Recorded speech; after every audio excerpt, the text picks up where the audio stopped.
government is too big. He wants to grow it.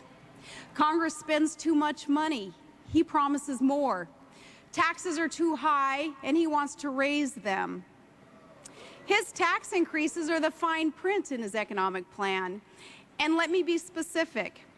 The Democratic nominee for president supports plans to raise income taxes and raise payroll taxes and raise investment income taxes and raise the death tax and raise business taxes and increase the tax burden on the American people by hundreds of billions of dollars. My sister Heather and her husband, they just built a service station that's now open for business, like millions of others who run small businesses. How are they going to be better off if taxes go up? Or maybe you are trying to keep your job at a plant in Michigan or in Ohio. Or you're trying to create jobs from clean coal from Pennsylvania or West Virginia. You're trying to keep a small farm in the family right here in Minnesota. How are you going to be better off if our opponent adds a massive tax burden to the American economy? Here's how I look at the choice Americans face in this election.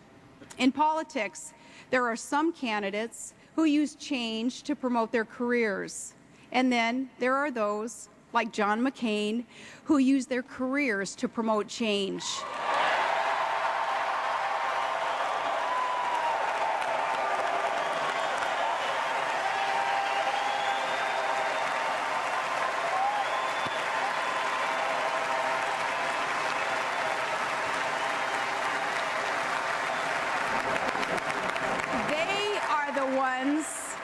Whose names appear on laws and landmark reforms, not just on buttons and banners or on self-designed presidential seals.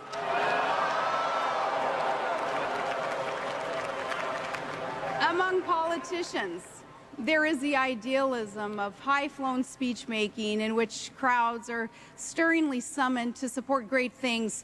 And then there is the idealism of those leaders like John McCain who actually do great things.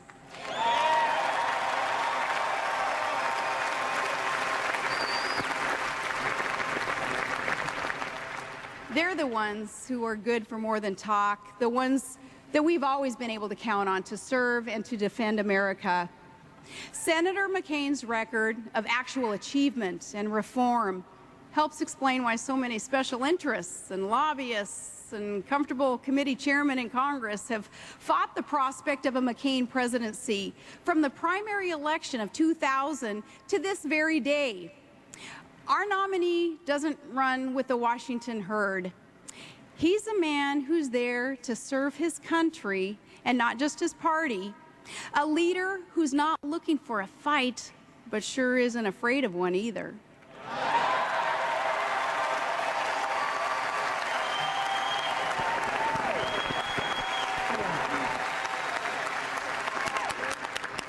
Harry Reid, the majority of the current do-nothing Senate, he not long ago summed up his feelings about our nominee. He said, quote, "I can't stand John McCain. Ladies and gentlemen, perhaps no accolade we hear this week is better proof that we've chosen the right man."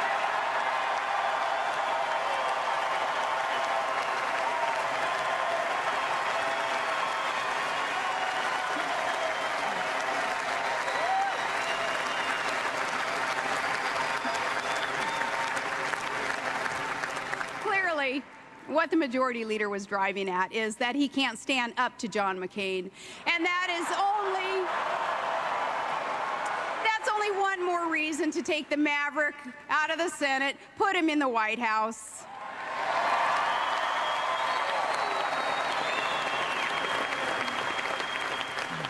My fellow citizens, the American presidency is not supposed to be a journey of personal discovery.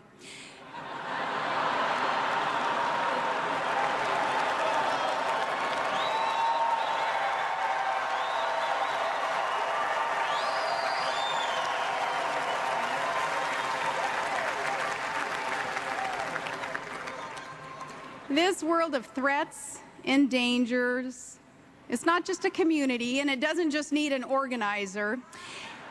And though both Senator Obama and Senator Biden have been going on lately about how they're always, quote, fighting for you, let us face the matter squarely. There is only one man in this election who has ever really fought for you.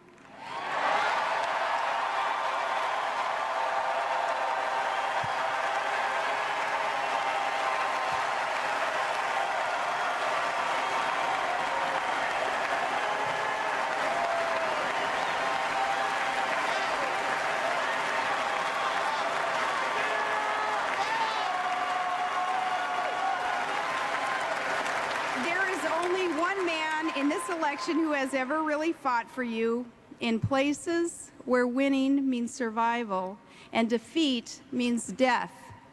And that man is John McCain.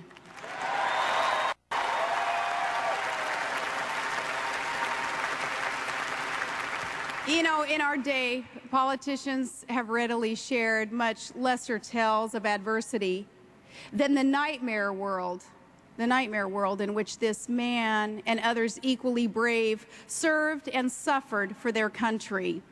And it's a long way from the fear and pain and squalor of a 6x4 cell in Hanoi to the Oval Office. But if Senator McCain is elected president, that is the journey he will have made. It's the journey of an upright and honorable man, the kind of fellow whose name you will find on war memorials in small towns across this great country, only he was among those who came home. To the most powerful office on earth, he would bring the compassion that comes from having once been powerless, the wisdom that comes even to the captives by the grace of God, the special confidence of those who have seen evil and have seen how evil is overcome. A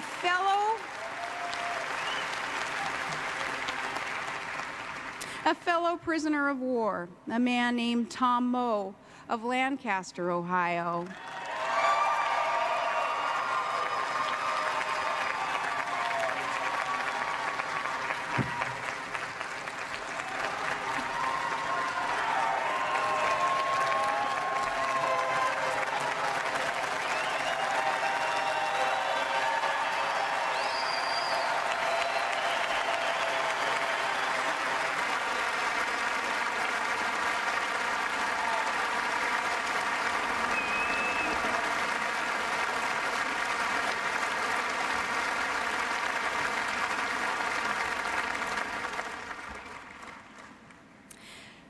Tom Moe recalls looking through a pinhole in his cell door as Lieutenant Commander John McCain was led down the hallway by the guards day after day. And the story is told when McCain shuffled back from torturous interrogations, he would turn toward Moe's door and he'd flash a grin and a thumbs up as if to say, "We're going to pull through this." My fellow Americans, that is the kind of man America needs to see us through the next 4 years.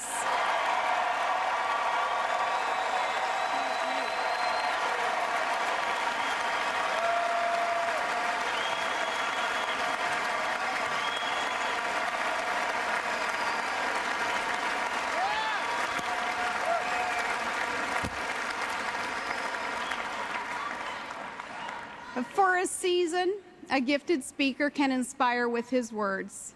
But for a lifetime, John McCain has inspired with his deeds.